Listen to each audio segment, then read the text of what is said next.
Next up is my good friend, Mr. Evan Galpert. That's bad. Good job, Simon. Thanks for doing that, man. I'm Evan Galpert. Thank you all for coming. Could I put my beanie on you? Because you got some mean forehead going on. I got a lot of this is just slowly disappearing and popping up in different places all over the rest of my body. Sorry, Evan. So I don't believe that homosexuality is a choice, but I really feel more and more like I'm being forced into it as I get older, because I just am dating is tough, but it's also that, I can blame my mother. I think, it always works that way, right?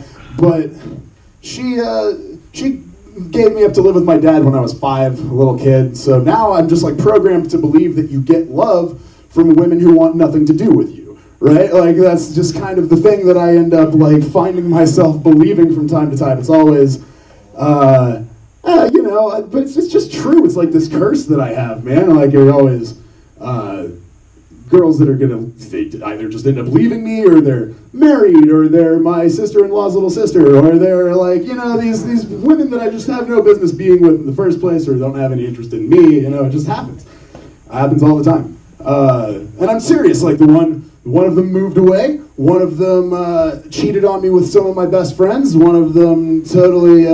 There's a couple of instances where.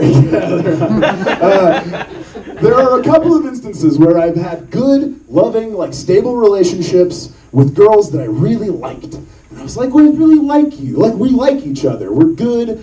Everything's you don't make me feel like an insane person. And that's, healthy.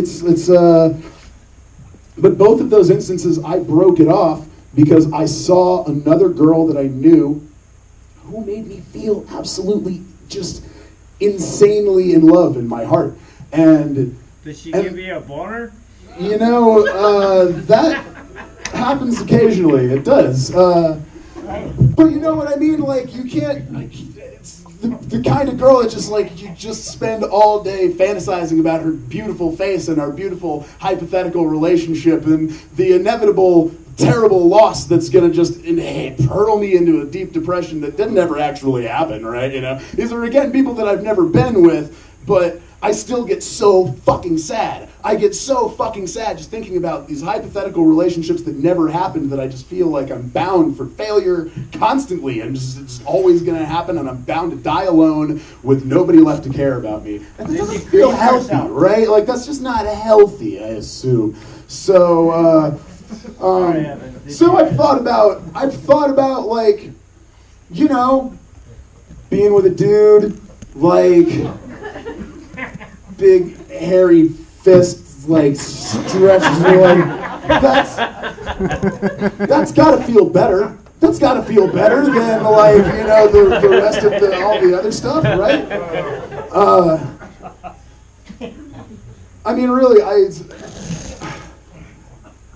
I'm trying to remember where I was going. I'm sorry, you gotta give me. Believe it or not, this all does actually have notes attached to it.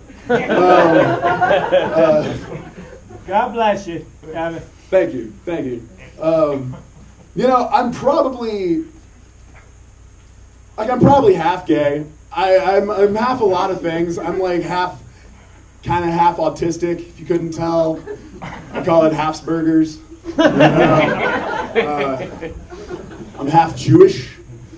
Call it a matzo ball. Which half? I feel like if I were 100% gay and 100% Jewish, I'd be 100% funnier. They're just, some of the funniest people on the face of the planet. But at least I'm not afraid to admit that I've thought about it, I feel like if you can't at least say that you've thought about being with a person from the opposite sex, you're at the very least really uncreative. Now, you're probably an asshole who can't, come to terms with your own, just admitting that you think about it. So you go to the gym and I don't think about dicks ever in my life,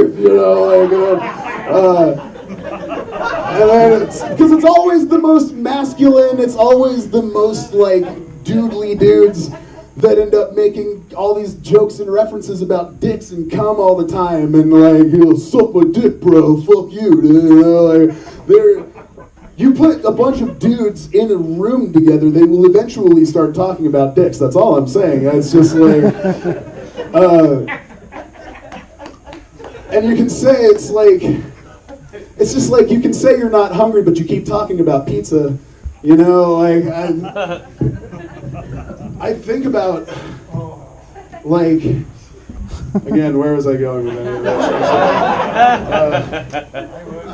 Oh, you dropped something. That's all right. Yeah. So I was at an antique store with a female friend of mine because I am a little bit gay and I can kind of enjoy things like that. But the other most of me wanted to sleep with her. That's why I let her drag me along in the first place. So, but I'm at the thrift store and I see these old school antique hazing paddles from fraternities with all of these names written on the back of them. That's some gay shit. Come on, right? Like it's like, hey, you want to be in our brotherhood, right? Yeah, you want to join our ancient Greek brotherhood? Just got to take a pounding in the ass from this wood. Speaking of which, waywardcomedy.com. Hey, Thank you very much. Speaking of comedy, it's good groups of people. I'm Evan Galberg. Please check us out on Facebook, Wayward Comedy, Instagram, Twitter, all that good stuff.